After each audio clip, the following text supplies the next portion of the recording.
right, here we go. 3, 2, 1. Boom! Damn it, too early. Okay, hold up.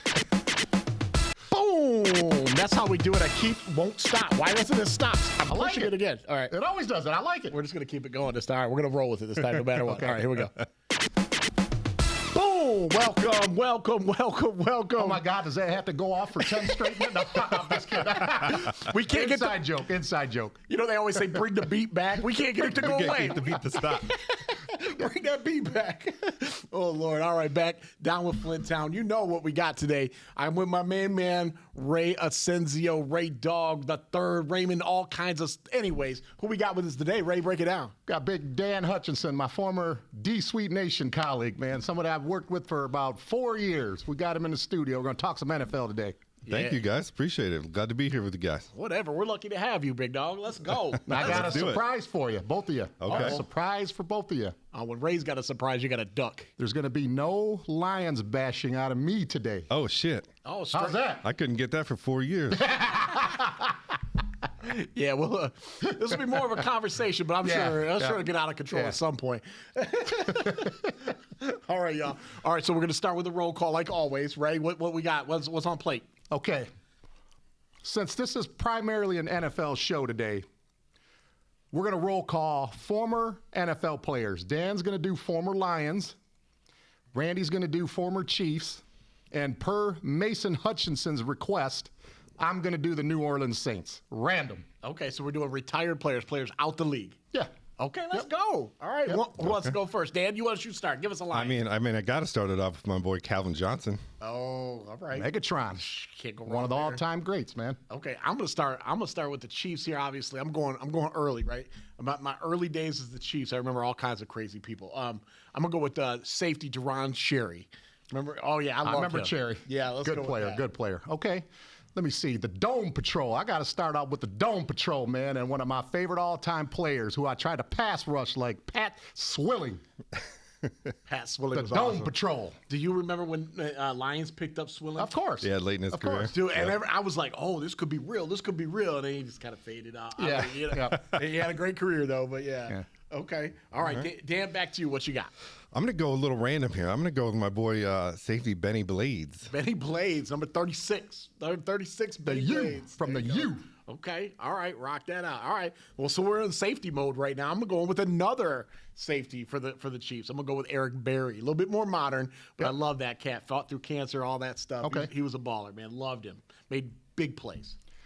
The late Ironhead Hayward, Sr. Okay. By the way, he's got 2 sons in the league now. Yeah. Yeah, 2 Yeah. sons. Oh, both, two now. both playing Both play for the Pittsburgh. Steelers, yeah. Yep. One of them went to Michigan State. Did the other one go there too? No.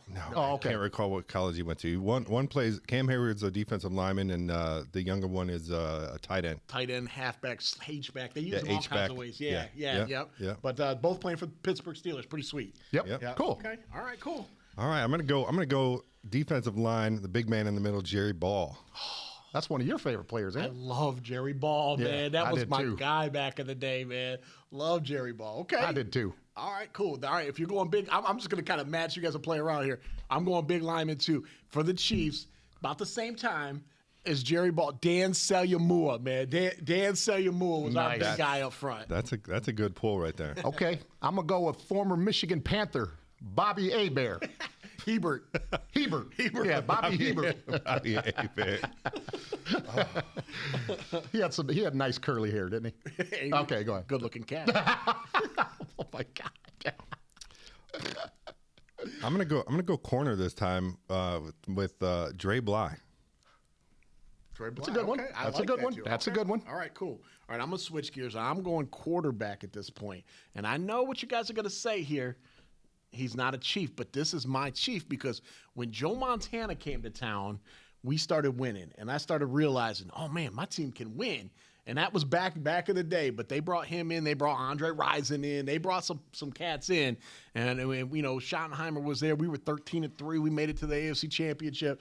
That's my guy right there. Joe Montana, he helped turn that franchise around and help us see that we can win. AFC Championship game, right? Yeah, the Chiefs? absolutely. Yeah. Yep. You know, funny story. Before Joe Montana joined the Chiefs, Wayne Fonts wanted Joe Montana here in Detroit.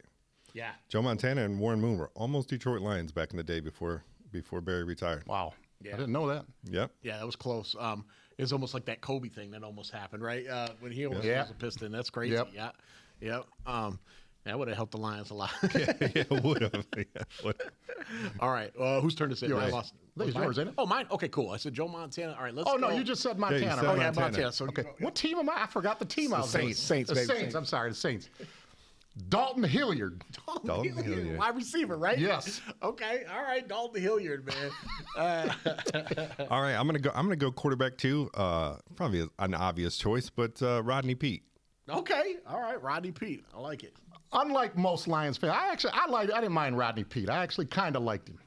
He wasn't all that. He wasn't a Super Bowl quarterback. I didn't mind Rodney Peete. He wasn't great, but he wasn't bad either. Right. Yeah, I'm not picking the best guys. I'm just picking random guys now. I'm gonna hit you with Scott Fajita. You guys remember the Scott Fajita lineman? He ended up playing for the Saints too for a minute. But that was, I don't know. I like that guy. He reminded me of Clayton Warnett, man. Scott the way he Fajita. moved around, Lord. man. Yeah, he did, man. Clayton Warnett shout out. Yeah, so Scott Fajita, baby. Scott Fajita. Okay.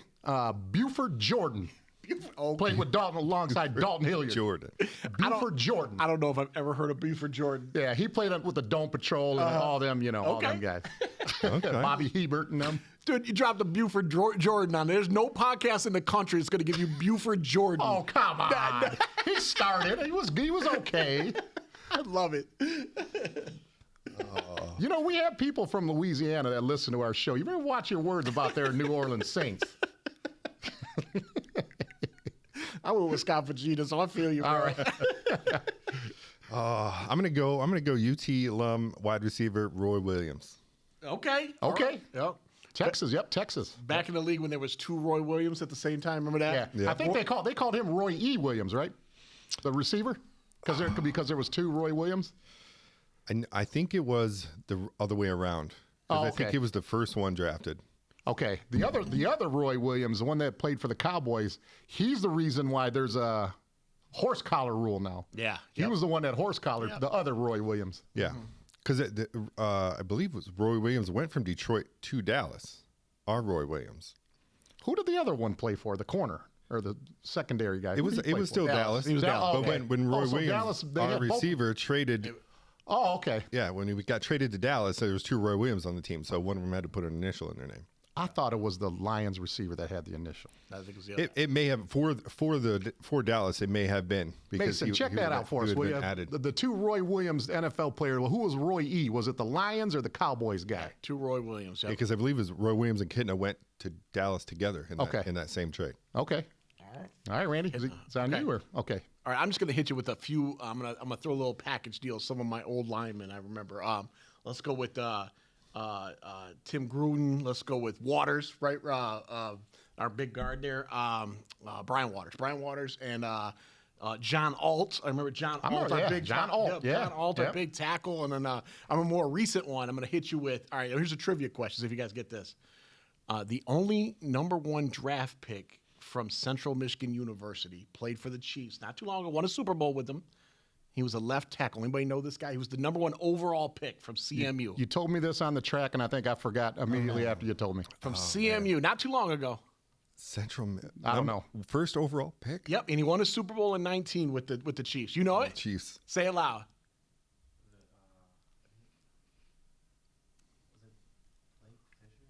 Close. Eric Fisher. Eric Yeah, Fisher, from yes, CMU, left yes.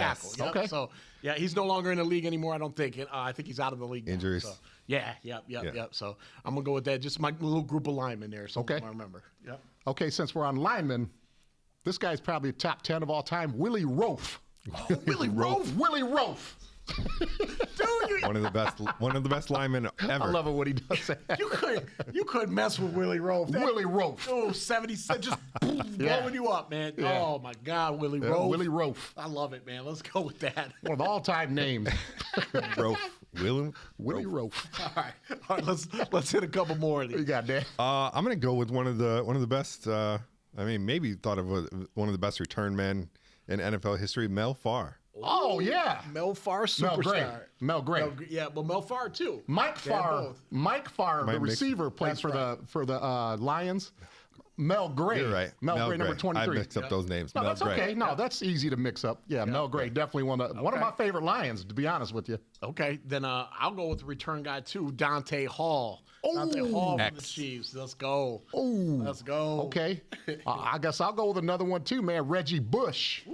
Reggie Bush, another former Lion as well. Okay, here's what we'll do. One more Lion, one more Chief, one more Saint, and then on the last one, you do one of each, and I'll do one of each. How's that? All right. So you do one more Lion right for this one? I'm going to go with one of the guys responsible for the Lions' turnaround right now, and that's our middle linebacker, Chris Spielman. Oh, Spielman. Let's go. My baby. favorite all-time Lion. Can't mess with My Spielman. favorite Lion. Can't mess with Spielman, man. Can't mess with Spielman. All right. Okay, then I'm going to hit you then with an all-time great. Doesn't get enough love from Kansas City.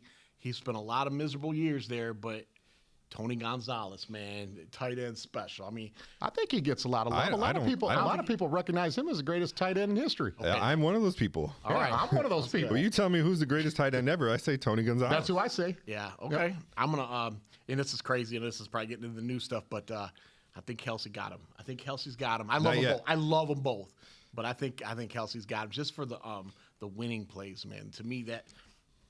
But we'll get into that. We can The Super Bowls, yes, but yeah, he's up there. It's Gonzalez, Gronk, and Kelsey for me. Yeah, the amount of big plays Kelsey makes just takes it to that next. Like Gonzalez still has the numbers, but it's close. It's closing in. Kelsey's closing in on him, but the big plays Kelsey made, man, that's what makes you a true Hall of Famer to me. The numbers are great, and I love them both, man. I love them both. Don't get me wrong, but I think just the number of big clutch plays Kelsey made. That just makes all the difference to me. I think that's why I'd call him the greatest. I think. Yeah, I don't think anybody's sleeping on Tony Gonzalez. Okay, I remember when Tony Gonzalez was a two-sport star at Cal. Cal, U. yeah. Okay. Saints? Is that who I'm doing? Saints, yeah. Gee, I keep forgetting, man. I just had somebody in mind, too. Oh, okay. Since this is the last individual one we're doing, I'm going to go Flint Town, Mark Ingram II. Let's go. Mark Ingram. Let's go. Right there. That's a good place to end it. Nice. Right there. Okay, go ahead. We'll do one of each. Okay. Lions, Chiefs, and Saints. Anybody? One of each of all three. Let's go Lions. Let's go with let's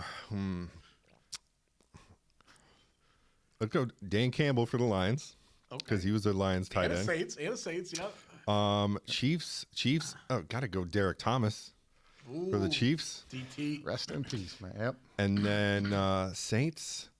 Let's go. Oh man, Saints.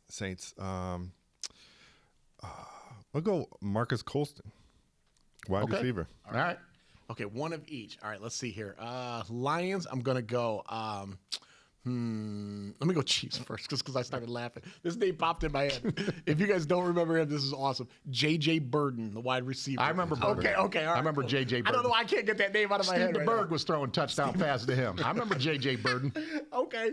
All right. Okay, then I'm going to go with one of Barry Sanders' backups for a minute. Grand Valley State University, Eric Lynch. Eric Lynch. Okay. Yep. And then for the Saints, I will go. Let's see here. Which way do I want to go here with this? I love the Saints, man. You said Swilling already. No, did you say Swilling? Pat Swilling? That was the first one. Yeah, was the that's the first first one one he you said. said. Okay. Then I'm going to go. Man, where do I want to go with this? Let's go today. Let's go today? Yeah. Okay. No, let me go. No pressure. Yeah, I can't imagine the pressure. I mean, they only got a top 5 quarterback of all time, but I can't. I can say Drew Brees. Okay, I can all say right. that. He's trying was not to get go rid of obvious. it. All right. All right, no, I'll just You go. want to get creative? No, Okay, I'm not going to take up the whole show. I will go Drew Brees just because. Okay. Go for it. all right. Let me see. I'm gonna do the Lions last, so I'll do my team first. The Saints. Saints. I'm gonna go with Ricky Jackson of that Dome Patrol. So I'm gonna go with Ricky Jackson and the Chiefs. Yep. Let me see. Kansas City Chiefs. I'm gonna go with Kimball Anders. Kimball Andrews. Kimball Anders. 38. I think he was number 38. And then my Lion is gonna be Dave Kirkus. Dave Kirk. Another Grand I Valley. know, that's man. why I said that. Man. That's why I said that. Dave Kirkus. Circus Kirkus, man. Yeah, there you go. Oh, Lord. All right. That's a roll call. That's that a was good roll random. call. Yeah. I knew you'd like that one. All right, man. Let's get into some football now. Let's talk about. Ray, do you want to throw questions at us, or you want me to just come up with them? How we want to do this? We're kind of freestyling. Let this. me. I'll officiate this because I want to talk mostly about the Chiefs and the Lions. Okay. Yep. Now, Let me see. Where do I? I'm not I don't watch a whole lot of NFL, so I'm just going to be asking weird ass non-NFL fan type questions. Okay. Okay. Dan, do you think that these two teams will be hooking it up in the Super Bowl? I mean, they got a really, really good chance to. Will they? I don't know, because the deck's stacked against the Chiefs because no one's ever three-peated before. Some good up-and-coming teams in the AFC. Buffalo's there, Cincinnati's there, Baltimore, and the Jets with Aaron Rodgers coming back. I think it's a little tougher for the Chiefs in the AFC, but Lions, I think they're one of top 3 teams in the NFC and have a really, really good shot to get to the Super Bowl. They were one game away and a couple fourth down plays away from it last year. Now, Dan, let me ask you this now. I think the Lions this year will have more of a target on their back because people know they're legitimate. They know they're going to be Super Bowl contenders out of the NFC. So as a fan, from a fan's perspective, what's going to be different about watching them this year as opposed to last year? Last year was a little more fun because they haven't really done that ever. You know what I'm saying? Yeah. But this year, you're expected to be there. So how's that stress level for you going to be? Because you're the biggest Lions fan I've ever met. I think it's hope versus expectation, right? So last year set a standard. They set a bar, right? Yeah. And with sports and life and everything you do, you set the bar, and you don't want to fall short of that bar that you set, right? Yep. Lions teams and fans for forever have had a very, very low bar, right? So if we did better than that bar, then we got our hopes up, and you had hope every year and hope that we're going to beat this team, and we think we can beat this team. Now we know we can beat certain teams, and we know what the team can do if they continue to do the same things. So it's hope versus expectation. But the stress level, though, has to be different this year because last year was fun. I mean, I know you wanted to win. I know how competitive you are when it comes to your Lions. You wanted to win it all, and I respect that. But I'm just saying this year, being a top 1 or 2 team in the NFC, and if you lose a couple games in regular season, that could wear on your stress level. Yeah, I think the stress is just in a different place, right? Before, the stress is like, can we beat Dallas? Can we beat San Francisco? We won a home playoff game. Like, oh my God, this is like stressing us out because we're doing things we never did before. And then now the stress is like, can we maintain that? We have all these negative people saying like, oh, it's 1 year, you guys got lucky, blah blah blah. This year it's the stress of, we want to maintain that. We want to put those people in their place and say, look, it wasn't just a fluke. It wasn't just luck. Yeah. This team has legitimately turned around. I mean, how many times has the Lions said, I know my almost 50 years of life, I've said that so many times about the Lions, this year. This is the year. This year. We turned it around. We changed. I really legitimately feel for the first time in my life as a football fan that the Lions actually have turned it around. Now the stress is just on, can we actually be who we think we are and maintain that? Okay. Randy, I'm going to go to you now. We're going to talk a little Chiefs here for a second. Now, I know you guys are looking for that three-peat, which has never been done in the Super Bowl era. It's never been done, okay? Now, your team has established a tradition, kind of like Alabama of the last 20 years, a New England Patriots kind of, the 49ers of the 80s, Dallas Cowboys of the 90s. So you guys, you go into the regular season expecting to win and to win the Super Bowl, which is good. Now, since it's never been done before, the closest that it's ever came, I got to give my guy a plug here, Joe Montana, my favorite player ever. Yeah. They had a chance in 1990 to three-peat. They were 14-2 in the regular season. They were in the NFC title game, and then Leonard Marshall just blew Joe Montana's back out, and then they had a weekend at Bernie's his ass off the field. That would have been a three-peat, I believe. I believe that in my heart because they would have played the Buffalo Bills in the Super Bowl. Yeah. So definitely a three-peat. Yeah. Now, what do you guys got to do to three-peat? Because it ain't going to be easy. No. I mean, it's never easy, but this year is really going to be hard. Oh, my God. Yeah, it's so hard to do this in the NFL, right? It's so hard. Like the chances, you brought up the chances of the Chiefs and Lions being in there. So many things have to go right for that to happen. Yeah. For us to win a three-peat, there are so many things stacked against us, right? The AFC is loaded, like Dan said, right? Nobody's ever done it before, right? You have to be perfect, basically. You have to just keep out there, and you're not perfect, but you have to, you have to be able to build on the season and do it. The thing that makes me optimistic, though, is that we had a off year last year. Our defense was fantastic all year. our offense never been that bad before. We were awful at points, right? But we were able to build that and bring it back together. And I could definitely look at that offense now and say we're better than we were last year. So if we can win the Super Bowl in an off year, that gives me hope that, okay, you know what I'm saying, that we got another shot at this. So that gives me optimism because last year was not even close to our best year with this team, you know, but we still won it. So if we can do that and get better, that gives me hope like, yeah, we can do this. We can do this. Yeah, Chiefs wide receivers couldn't catch a cold last year. Yeah, it was rough. It was rough for a minute, you know. But Was their offense that bad last year? it went through rough times. It was subpar. Yeah, it was subpar. their first year without Eric Bieniemy at the helm, being an offensive coordinator, and their receivers were just terrible, just dropping balls left and right. Yeah. Oh, go ahead. Sorry, didn't mean to cut you off. No. Okay. And the thing is with that is like the one thing, like when that was happening, I was so mad, right? But at the same time, I was like, okay, listen, we got a lot of good things going on. The wide receivers were wide open, which means the routes were working, the play calls were right. So I don't even think missing Bieniemy was that bad because I think Reed controls most of that offense, right? So the passes were on point. Mahomes was dropping dimes to these guys. The wide receivers were wide open, and we had a chance to win 3 of those games that we dropped balls on, including the Lions game, right? So that made me go, okay, we'll get this right, and we did. At the end of the year, we got it right, you know. But it was early in that season. You got to go through those ups and downs. You know what I mean? And yeah, we looked booty a couple times. Good teams make adjustments as they go through. Exactly, and as it started picking up, I mean, and you look back at that run to the Super Bowl.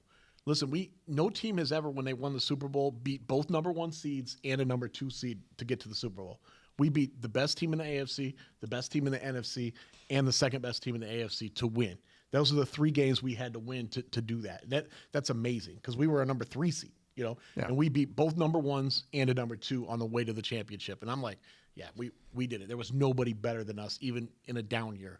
So that gives me hope. But it's so hard. It's so hard. Let me ask you this, Randy, and I won't take it as you're being a homer. If you say yes, okay. It's a real question. If they can three-peat the Chiefs, does that solidify them as the greatest team of all time? No, it gets closer, way closer, and it makes the argument very more valid, right? Because that's something nobody else has done, and that would be yeah, but that would be 5 Super Bowls with a three-peat. Yes, yeah, that's close. It's really close. But there's still teams like New England, right? New England, the dynasty, they had Steelers have 6 Super Bowls. Green Bay Packers have. But what would make them better than these Chiefs of the last 10 years? Well, just the and I'm not saying the Chiefs are better, and I'm not saying they're not better. But the Patriots. What makes like the Niners, Cowboys, or the Steel Curtain or whatever? If the Chiefs can three-peat and maybe even win, like in the next 4 years, maybe even win another Super Bowl, what would it take for them to solidify themselves as the greatest team of all time? Because this is like Golden State Warriors shit that they're doing right now. At this point, it's just the longevity of their run, the dynasty, right? How long is the dynasty going to last? Because they've won multiple Super Bowls. So that puts them up in the upper echelon of teams all time. But there's other teams like, the Steelers and the Patriots that have gone on these long dynastic runs. That's the only thing, just the length of time, right? Like just they need to do it. They need to maintain it a little bit longer. Yeah, and if we win this three-peat, though, as a fan, I could make that argument now. Yeah. I don't believe that. I believe they still have more work to do to get that. Oh, yeah. But I can make that argument. I could go toe-to-toe now with the Patriots fan or with a Steelers fan or whoever, you know what I mean? And I would have some legitimate points. But, yeah, I still think they have more to do in that longevity. Like, the Patriots, they set that longevity bar to a ridiculous level, right? Yeah. But a lot of things we're doing are leading towards that. It makes me feel like, okay, we got a shot, but let's win this year. Yeah, I just think, let me see, was 2019 the first time that they won a Super Bowl? Or, I know they won one 50 years ago. I'm talking about this. Yeah. Yep. The reason why I would put them in the top 2 or 3 if they were to three-peat, because it's happened in such a short amount of time. It's with almost the same core of players as far as like the skilled players. I think that's what kind of makes it different between the Patriots and the Chiefs. I think Brady's the greatest player ever. Yeah. I don't know. That's we'll have to talk about that after the Super Bowl is over. At the end of his career, Patrick Mahomes will surpass Brady. If he continues on the trajectory he's at, winning Super Bowls and playing that how he is, Patrick Mahomes will pass Brady at some point and be considered the greatest quarterback of all time. Okay, hold on 1 second. We've talked about this before. Yeah. Okay. Now, I know you're a big Peyton Manning guy in your heart. Okay. Yeah. And everybody knows the Brady and Manning rivalry. Yeah. Okay, you're not, like you used to say to me, you're not talking with your heart when you say that about Brady, are you? No. Because would you have said that about Manning if he had the exact credentials Brady had? Because I know you can be a little biased when it comes to Manning and Brady. We've argued this a lot. I'm not a fan of Brady. Everybody, and it's no secret that I'm not a fan of the Patriots or Tom Brady, even though he's a Michigan guy. Like, as a Patriot, not a fan. You can't knock his credentials, his accomplishments, right? I don't think he's the most physically gifted quarterback of all time, but his dynasty run and the championships he won factors into his greatness, right? I still believe in my heart that guys like Peyton Manning, Patrick Mahomes, Dan Marino are better physical gifted quarterbacks, but Tom Brady's accomplishments push him ahead of all the rest. Brady had that other thing, right? He had talent, but he had that other thing that I'm going to beat you. I'm going to win, that drive. Whatever you call that, he has that. And the great quarterbacks all do, but he had it on another level, right? Like, yeah, like that Mamba mentality, right? Yeah. I'm gonna tear your heart out. Like, I'm gonna be down 28-3 in the Super Bowl and come back. I'm gonna win this. Like, I never had a doubt he was gonna lose that game. I really didn't, right? And yeah. I'm like, because you just see what he does. He's got that, and you have to have that. I think Mahomes has it too, but he did it so many times, and yeah, he wasn't always the most gifted physically, but dude. It's very different. Like, Patrick Mahomes is physically gifted as a quarterback. He may not have he's still, he's got that mental ability, that 100%. all good players have to have. 100%, yep. But Patrick Mahomes is physically gifted with the things he can do with the football. Plus, he's benefited with being with one of the great coaches of all time, Andy Reid, and being in that system, and just a well-run organization. And that's what it takes to make a great career. I got to give a little FYI here, because I heard him say Mamba. Roger Mayweather is the real Black Mamba, just so you know. It ain't Kobe, no disrespect. Okay, I just had to throw that in. Roger Mayweather. That's his name, the Black Mamba. Okay, Dan, okay. If you guys can win and make it to the Super Bowl, this is what I don't have to tell you this, because I know you want to win the damn thing. But I'm talking about the casual. I'm not supposed to bash the Lions today. Can I bash the fans? I think we need to have that discussion. Yeah, absolutely. We need to have that discussion. This don't apply to Dan, though, because he's a real fan. Dan's a real fan, so I'm not what I'm about to say. This is all I ask out of you Lions fans. If you guys make it to the big dance, the Super Bowl, okay, the game, the Super Bowl, don't be happy just to be there. Go and win that bitch. You know what I'm saying? Yeah. Because I know you, if they make it to the Super Bowl, as soon as they win that NFC title game, I think you'll celebrate that day. But I know when Monday comes around, you're thinking about, what is it, a week or 2 weeks after the Super Bowl? After what? The conference championships. Oh, it's 2 weeks. Okay. Weeks. When Monday comes around, when you go to work, your mind is going to be on the Super Bowl. Okay, yeah, I did all my celebrating yesterday. Don't be happy just to be there. Go and win that damn thing, okay? I'm talking to the fans here. Okay, all that blue hair and all them stupid, what were they wearing, them goddamn winter burglar masks? God, they look so stupid. Ski mask, the ski mask. They're so hard up for an identity, you put blue ski masks on? How stupid was that? That was bad. That was a rallying cry for the fans, yeah. Don't be happy just to be there.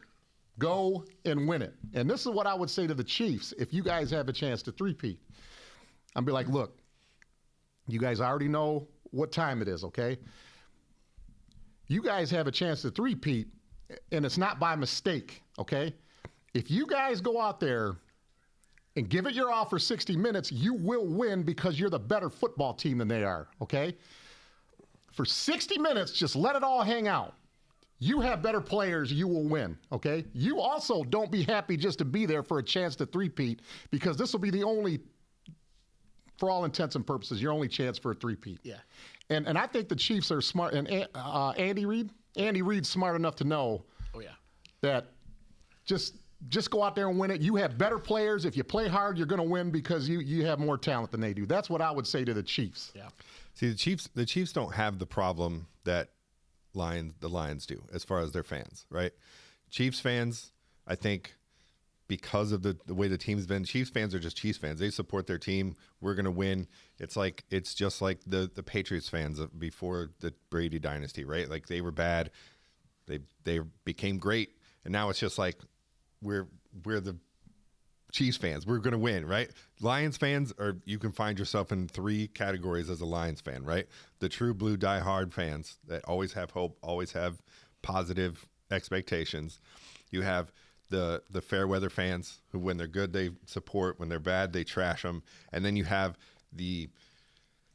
I don't even know what to call them. The salty people like me, the salty fans that are like, just say guys like Ray. They haven't been good forever. They're gonna suck. They just have negative expectations. Yeah, me. They're gonna screw it up. Watch. They're trash. They're a trash organization. Yeah. You fall into one of those categories as a Lions fan, and I think we have to get on that train of success like the Chiefs have, to eliminate some of those fans. And we heard it all last year. We told some fans, like, hey, if you weren't riding the train before, you're not allowed to get on now. You sit your ass back there and let us enjoy it, because we've been true fans, right? Right. Okay, well, kind of. There's a kernel of truth to that. And that's what I've knocked you on a couple times, too. I'm like, you were a fan back in the day. Now, just because they're not good, now you trash them and you're not a fan. That's like, not why I trash you didn't do that. You don't listen to our podcast, do you? That's not why I trash them.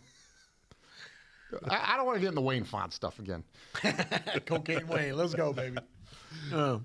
Okay, yeah, I got one beef with the Lions fans. Listen, first of all, I love how they show up and they go wild at the stadium, right, supporting the team. That's what fans are supposed to do, right? I mean, Arrowhead has that. We get the loudest crowds for an outdoor stadium. We break the decibel levels, right? Yep. But what you guys, the fans do at the stadium is awesome, right?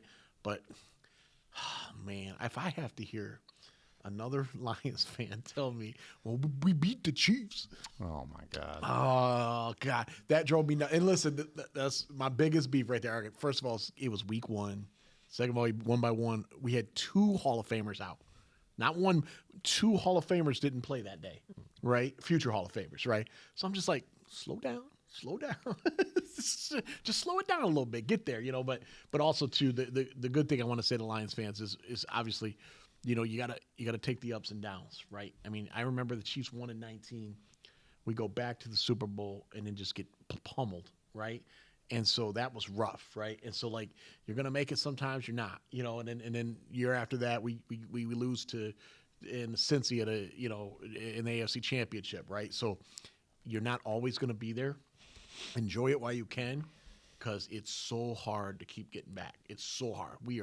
I'm living in a dream right now of how good the Chiefs are. So it's just so hard to get back. And so if you have a down year, don't give up. But dude, and see, to me, that Chiefs game was just, I've forgotten about that Chiefs game, honestly, because it was just a stepping stone. It's not a game to hang your hat on, but it's a game to look back and be like, that was the game that's where we took our first step, right? Our next step towards being a really good team, right? Because regardless of who was in or out the game, you still were defending national or NFL champions in your home stadium, and we took you down, right? Great, let's move on. And we did that over the course of the season. I look back at it just as a stepping stone, not as a game. And like, I'm not one of those people who say, well, we beat the Chiefs, we're good. Now we know we can. So if we do face them in the Super Bowl, we know we can beat them because we did it. Yeah. We've done it, right? Like. So. Yeah, but the Super Bowl, that's different game speed, I think. Especially from week 1, right? Yeah. It is, but all those games that you'd won, that game gives that team that confidence, that swagger, like, hey, we've faced them before, we've beat them. There's no reason we can't beat them again. Yeah, but you're right about that. But see, one of the difference in that, Dan, is when it's Super Bowl week, the Chiefs are used to the 5,000 interviewed by this and got to do this on Tuesday, got to go to the David Letterman. They're used to all that. Lions have they've never experienced all that in media and all the paparazzi following them. Not on that Super Bowl level, no, but I think last year they got a big dose of that, like winning 2 home playoff games in a row, going to the NFC championship game. They've got a little taste of it. Nothing's like Super Bowl media, but I mean, you're in the Super Bowl. You're still one of the 2 best teams in the league that year. So, you have a reason to be there. Okay, I got to ask this now. and this is for both you guys. I want Dan to answer first, and then you answer after him. I'm going to say this with a straight face, okay? Okay. Was it 3 years ago that the Rams won the Super Bowl? Was it 2021? Yes. No, 22? I think it was 22. 22. Yeah, I think it was. It was the 21 season, but it was. Yeah, they The won 21 season. That's what I meant. Yeah. I meant the actual season. 21, so the 22 21 season. season. They were But it last was one in to- January of 22. Yeah. Okay. Last one to win it when the Chiefs did. So that would be 3 seasons ago. Yes. Yep. Okay. Here's my question. You answer first. Matt Stafford and the Rams. You guys were the Detroit Rams. You guys were calling yourselves. The T-shirts, the billboards. I hated that. Every time Stafford won, oh yeah, we win. Victory for our Lions. Good job. You did that 3 years ago. Last year, you guys were pairing yourselves with the Michigan Wolverines football team. Oh yeah, in state, we're both going to be champions. Well, both of them weren't champions, just so you know. Okay, the other team won the championship. Right. But the team in the Honolulu Blue didn't win jack all of shit. Okay? Now, my question is,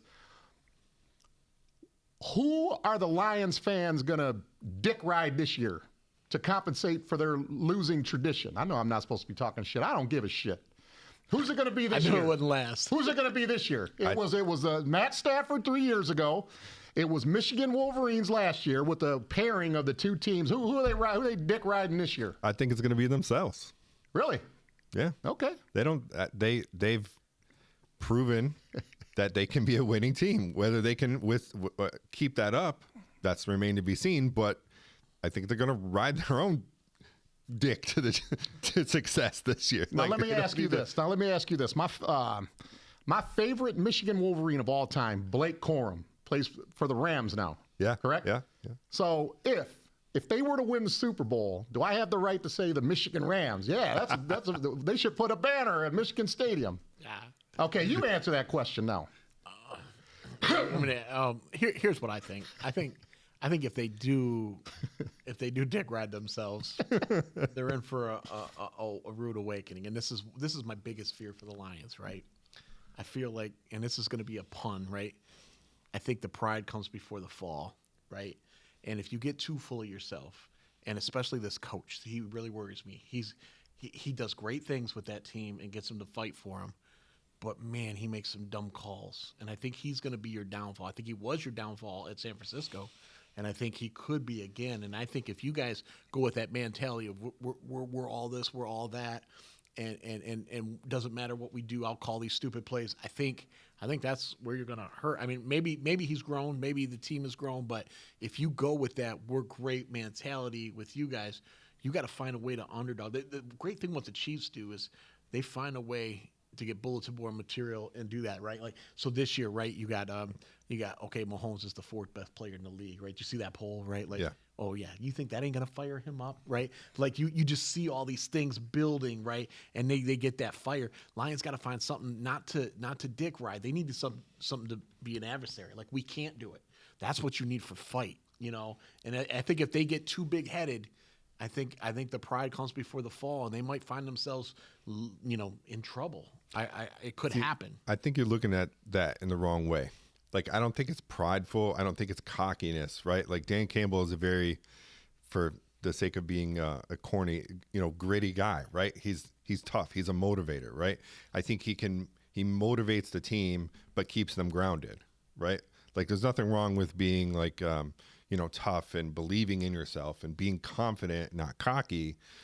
I think that's his coaching style, right? Like, he's very much of a motivator. And I don't think he lets his guys get cocky, but keeps them confident and believing in themselves, right? Yeah. And Here's what I like about Dan Campbell. I'm going to add to what you said. Yeah. Now, I had fun with the Lions a second ago. I'm going to be serious now. I'm a fan of Dan Campbell as a coach. I like that guy because you and I talked about this a couple years ago on our podcast. He's the kind of football coach that I would play for. Big, tough, hungry. Yeah. I think, okay, he made some dumb mistakes last year in the playoffs. I know that. But I think as the years go on, if Dan Campbell is there for another 6 or 7 or 8 years, I honest to God can see the Lions winning a Super Bowl with him at the helm. I think that he can adjust from his mistakes. I think he looks at a lot of film. I think he's that kind of guy. think so? He Yeah. just makes gutsy calls. Like I wouldn't call him dumb I mean, calls. I don't want to second guess the field goals and all that. I know that happened, but God, I'm not a Lions fan when I say this, but I do believe in Dan Campbell, and I think if he's there long enough, when, maybe like when the Chiefs, when their run may be over, like in a couple years, may not be. I don't know.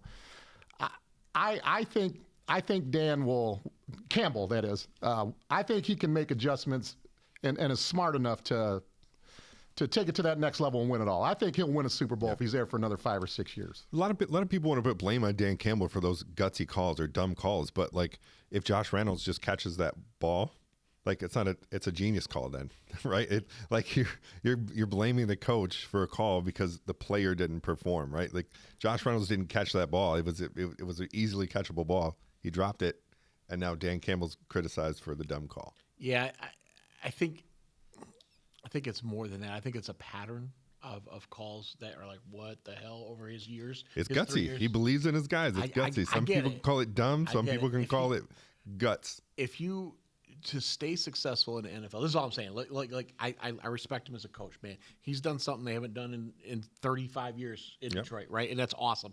And he does get those guys to play for him.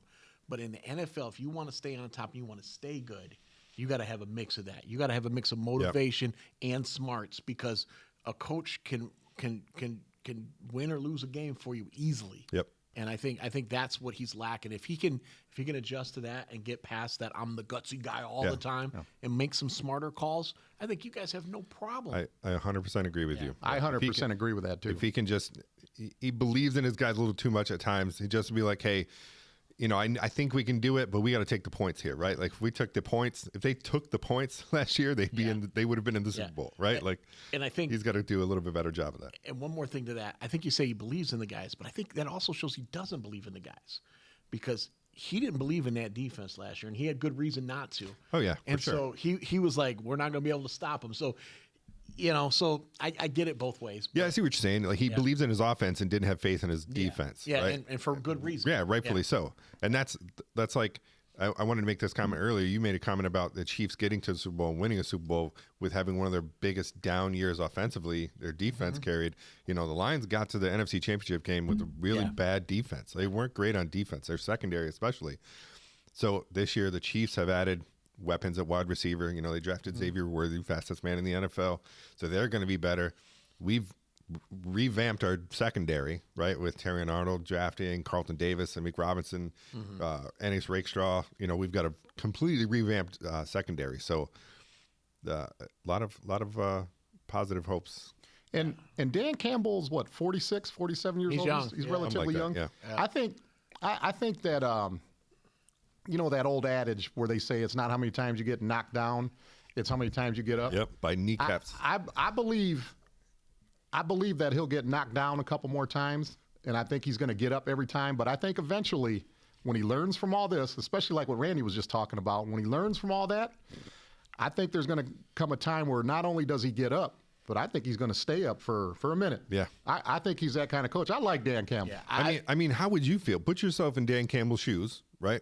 After losing that NFC Championship game and getting criticized for those calls that cost them the game, how would your mentality be? What's your mentality going forward? You put yourself in the line in Dan Campbell's shoes. I'll answer that. This is what I would say. Let's say Randy was the guy that was criticizing me and I'm Dan Campbell. This is what I would say. I would say, Randy, anybody can watch a game the next day, the recording, and then after the game was over, can say what they would have done. You're not in that situation on the field when it's all going down, everything's hot, the lights are on. Okay, I made a mistake. I'm a human being. Am I the only coach that's ever made a fucking mistake before? That's what I would say to a fan like that. But these modern day fans, and it's not just wrestling fans, it's sports fans in general, they're always like that. The Chiefs get criticized by fans all the time. Everybody, that's the thing to do now. Yeah. So at a time like now, I wouldn't even let that stuff bother me. I would focus on what I got going on. And listen, and don't get me wrong, coaches make bad calls all the time. Andy Reid makes some terrible calls once in a while. In fact, in that Lions game in week 1, he went forward on like 4th and 23, on his own end. I was like, what, are you crazy, right? The thing is, I've never seen him, and quote me, and you're going to know this more than me, but I've never heard him say, I made a bad call. You can't. you can say that. And I think that's his maturity that he's got to get to. He's got to say, oh, yeah, I put my guys in a bad spot there, and be able to fix that next time. Because you're just like, yeah, in the heat of the moment, it's hard to make that call. But as a coach for a pro team, it's your job to put them in the best position ever. So he has to look at that and go, Andy Reid said it. He said, I've made bad calls before. Campbell needs to go, yeah, I didn't put my guys in the best place. I should have changed that call. I'm going to get it right next time. Like, that's what I need to hear from him to mature. Because right now he's got that, I'm just going to run through a brick wall mentality, and that gets you so far. But if you get up against somebody smarter, that doesn't go as far because the players eventually will equal themselves out on the field. You know what I mean? But you got to have that extra something, that Belichick, that Reid, that's something that's going to push you over the top to be great. And that's what he's missing. And I hope he gets there because I like him. I like him a lot. I just need him to get there. That's what I'm going to argue with you just a little bit. Sure. Because you can say that without saying that, right? Like, instead of saying, I don't think an athlete or a coach is going to, at a professional level, is going to admit, I don't want to say admit to making mistakes, but once you start saying, oh, I made a mistake, I messed up, I failed, right? You enter that, you let that negative mentality into your brain, right? Instead, he says, well, we were in a situation, I had faith in my guys to make a play. We were in a good position. I called this play because I had faith in my guys that they can make this play and convert the fourth down, right? That's saying, yeah, it wasn't the greatest call, but still saying I had faith in my guys that they were going to convert, right? Like, so it's a positive spin on saying the same thing. Yeah, it's a part of the journey. It is. Andy Reid, he coached Philadelphia for a lot of years. Yeah. Yeah. You know, he could probably look back on his career, things he did wrong. And I think I see where you were coming from, Randy. I think that I think when Dan Campbell, I can't say that he's not holding accountability, but when he can acknowledge that, I shouldn't have put my players in that situation. That's just, to me, that's part of the journey. Yeah. I just in the scheme of things, he just Dan Campbell comes across as somebody that would, and I mean this literally, he comes across somebody that would hit his grandmother with stage 4 cancer in practice just to prove his point to his linebackers. He comes across as someone like that. I like that. I like him. Yeah. I like that. And if that's his only knock, if that's Dan Campbell's only knock, that he's too gutsy with some of his play calls, I'll take it. Well, because you can learn from that. You can move forward from that. If you're just a terrible coach, you're a terrible coach. I think you're both right. I think you're both right. I think so too. Yeah, I agree with that. We both have good points. But you still got to channel that though a little bit. Yeah, like Randy said earlier. I agree with both you guys there. What I need to see is progress. Like you got to change that, and this season will show that. But from the beginning of the season last year, he made a lot of calls that were questionable, and then in the NFC Championship, he did it again a couple of times, right? And I got to see that this year he comes back and can channel that a little bit and make a smarter call. Still maintain the guts, right? Yeah. He gets caught up in the emotion of the game sometimes. Yeah. And like, listen, if I'm on the other, if I'm on the San Francisco 47 and it's 4th and 5 and it's too long to kick a field, you're going for that, right? Mm-hmm. But if I'm my own 38 and it's a 3-point game, put the ball, right? Let me see. You know what I mean? Yeah. So like, there's nothing wrong with punt. So like, if I see that thing, okay. Anyways, can I throw a question at Dan real quick? Of course. Okay. Dan, what's your biggest concern? I got a big concern about the Chiefs. So much things have to go right to win. What's your biggest concern with this current Lions team? Biggest concern, I guess it would be.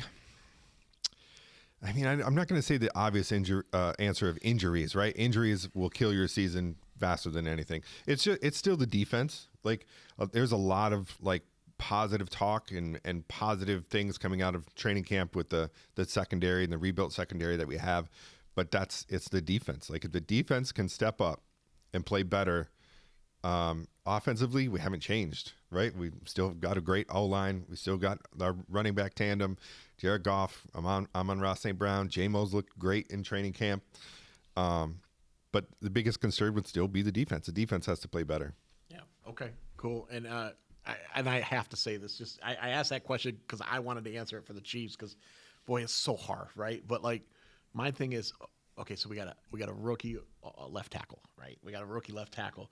Our right tackle just went out with an injury, right? Like injuries are a thing. So offensive line. When I think about that, and I hope they can do it. Like when I think about when we lost to Brady in the Super Bowl, it's because our tackles were out, right? We had two backup tackles, and I'm like, oh boy, right? So that's my biggest concern is just keeping them healthy, keeping them moving, and just that offensive line that ends the offensive line. But if this kid they drafted, Xavier the left tackle. Oh, the left tackle. Sorry. Kingsley Sumatra, I think is his name. Yeah, Kingsley. I know that's his first name, right? So if he can be a rock on the left side, then okay, I feel better, right?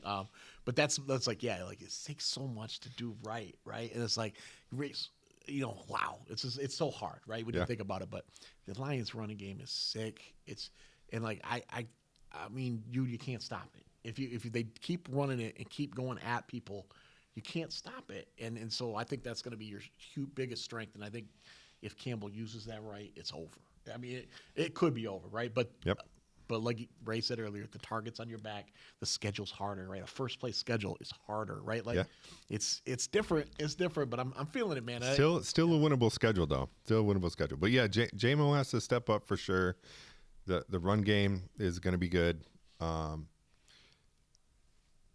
But yeah, J-Mo definitely has to step up and be better. But it's the secondary, like I said. You'll see, because I think Kendall Vildor, right, was the guy that the ball bounced off his face in that Brandon Ayuk touchdown pass last year.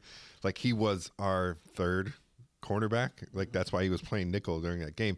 That guy got pushed down to he's now the seventh corner on the depth chart, right? We revamped it through the draft and free agency, so. Yeah. It's going to be huge. Brian Branch moving permanently to safety too. That's going to be big. And I think one other thing, my concern with the Lions is the pass rush. I don't think it got much better, and that hurts your defensive backs, right? They needed to add a pass rusher. I really believe that, right? Because so much in this league depends on how much time that quarterback has. And Hutchinson gets close, but he's not a sack master yet. He needs a little help on the other side. Yeah, he had a big problem with over pursuing last year. Yeah. They added Marcus Davenport, which is a guy who's been injured, and he's kind of one of those guys that he hasn't shown everything that he is yet. So maybe being on the other side of Hutchinson and not having a pressure of having to step up and be a guy, he can just play and turn out to be really good. Plus, we still have James Houston over there too. So. Okay. All right. Okay, I got another question for both of you. Dan, you answer first, okay? If both teams are 100% healthy all year and make the Super Bowl, Dan, I want you to tell me why the Lions will beat the Chiefs in the Super Bowl. And then you answer after him, okay, Randy? Mm-hmm. Well, I mean, you answer why the Chiefs will beat them. Sure. Lions would beat the Chiefs in the Super Bowl because it'll be on a neutral field, so the Chiefs won't have their fans backing up. And I just think that the Lions will be hungrier than the Chiefs will. That hunger and the drive and that mentality of hey, we've never been here before. We deserve this. We're going to take it.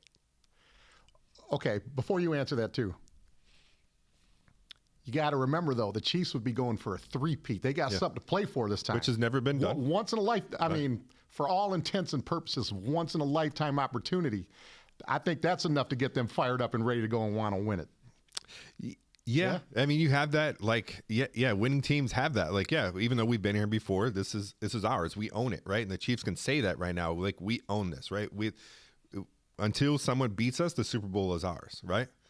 But all it takes is that hungry, gritty team that's never been there before to come in and knock off the champ. Now, before Randy answers that, I know the first thing he was going to say, I'm just going to say it for him. When you said they're not going to have home field, they're not going to have their fans there, I already know what Randy's going to say. Our Bob Hollick, our defensive coordinator, used to say, 100 yards is the field, right? What color is the turf? Is it green? How many goalposts are there? 2? That's home. We're at home. Okay, I said it for you. Now give me the reason that you think the Chiefs will beat the Lions. Yeah. Okay, neutral field. We've already won 3 Super Bowls on neutral fields. Not a problem. Experience, how about that? We've been there. And how about the biggest one? We got Patrick Mahomes. Y'all never seen anything like that before, right? I got Chris Jones up front. Y'all never seen anything like that before. I got Travis Kelce at tight end. Chris Jones, that's the one that I like, right? Yeah, the big defensive line. Yeah. Like you guys don't have those game breakers, right? You guys got a solid team, top to bottom, no doubt, right? Mm-hmm. But Goff is not Mahomes. Mahomes has been down 10 points in every Super Bowl and come back and won. He's incredible. That's that next level stuff, right? You guys are good. and you're solid. I love the way your team's put together, right? Especially on offense. I love them. You're hard. You're hardcore. You're gritty. But you don't know about us. You don't know about us. All I'm going to say is it 2008? 2008? Patriots, Giants? Mm-hmm. Giants were the 07 season, but January of 08. Yeah, the Giants were the wild card team going into that season, going against the juggernaut, the undefeated to that point, New England Patriots. Yeah, doesn't matter. But don't forget, doesn't matter. We're gritty too, though. See, people think we're the pretty team, right? No. We're the team that was the 3 seed last year and came back and won it. We're the team that the defense is gritty as hell and will take you out. We got Pacheco, who runs harder than Montgomery. Like, we are gritty too. Like, people think we're pretty because Mahomes makes some sweet plays, but we're more gritty than you guys. And I guarantee that. You guys have that mantra of the grit, but we aren't. We're the grit that gets stuff done. When we're down, right? When we're down in the Super Bowl, we come back and win. When we're down in the AFC Championship, we come back and win. That's what we do. That's our grit. That's real grit. You guys got this painted on grit that you put on the wall. We live it. That's where I'm at there. Go ahead, Dan.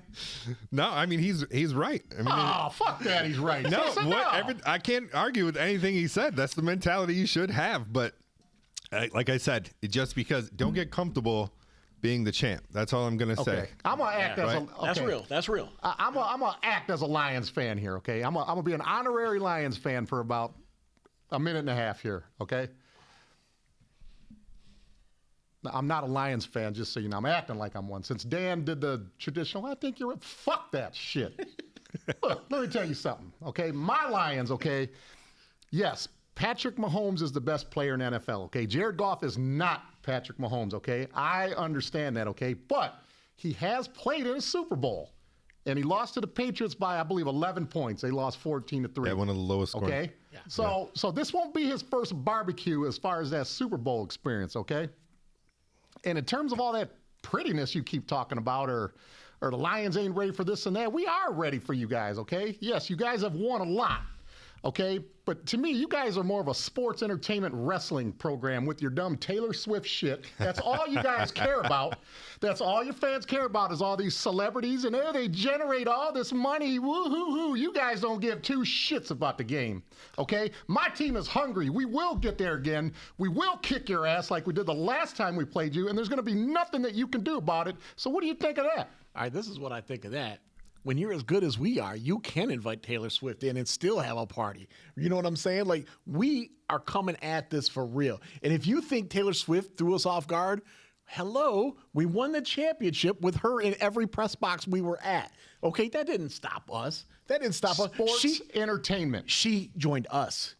We are not sports entertainment. We are the true embodiment of a great NFL team. And you don't win 3 rings. You don't go to 4 Super Bowls without it. 4 in 6 years. We've been to 4 Super Bowls in 6 years. You don't do that as sports entertainment. You do that as one of the greatest teams of all time, and that's what we're heading for. And if we get this 4th Super Bowl, I'm talking about 4 rings if we get this, right? Okay, we already got 3. That's great. If we get a 4th one, I don't care who you send to our games. I don't care who. John Elway handed us the trophy last year. Somebody else will hand us the trophy this year. We ain't playing sports entertainment. We're playing football. You guys like to see the entertainment. You guys get sick of us. You guys get sick of us because we're putting you in the dirt every year. No, hold on. I don't want to hear about that you guys aren't sports entertainment, okay? Anybody who knows who the seamstress is, like you said during the Super Bowl, yeah, she's the seamstress. Now the other team is using, you said something dumb like that last year. You being a media person, that's what you like. We're Lions fans. We're from the city of Detroit, okay? Flint Town and Saginaw. That's where we come from. We're blue collar. We don't do that celebrity, we keep Eminem, we keep him in the corner. He ain't stealing our shine and our spotlight, okay? We will kick your ass this year. We're going to bring that back to Detroit, okay? You will shake our hands. And what do the presidents do when they, like he was the president for 4 years, now I'm the president. What's that called? An exchange and what do they call that? Oh, I don't know what it's called. Okay, you were the president for the last 4 years. Yeah. Now I'm the president. I just won in November. So in January. The changeover. You will do a changeover to me. You will shake my hand. You ain't going to win the Super Bowl every year, okay? Yes, you guys have won 3. Don't look at him. He already said what he had to say. He took a chicken shit way out. Don't look at him. He ain't going to help you. I'm just saying. I lost my train of thought. Cause stop looking over there. Look, you ain't gonna win the Super Bowl every single year. Okay, don't take that shit for granted. I'm not. Okay, you may not be hungry. Okay, maybe you guys ain't really looking at that three-peat the way that I'm looking at it. Okay, you guys are tired. It's been a long run. There's a new sheriff in town. We're bringing that Super Bowl trophy to Detroit, and you will be at our parade in the exchange of what's it called? The Exchange and power, whatever. The change over the power. Yeah, whatever that's they what you call will it. do for us, okay? Bring that little whore, Taylor Swift, with you if you want. I don't care, okay? That's what you're going to face this year. Shit like that, Dan. Say stuff like that.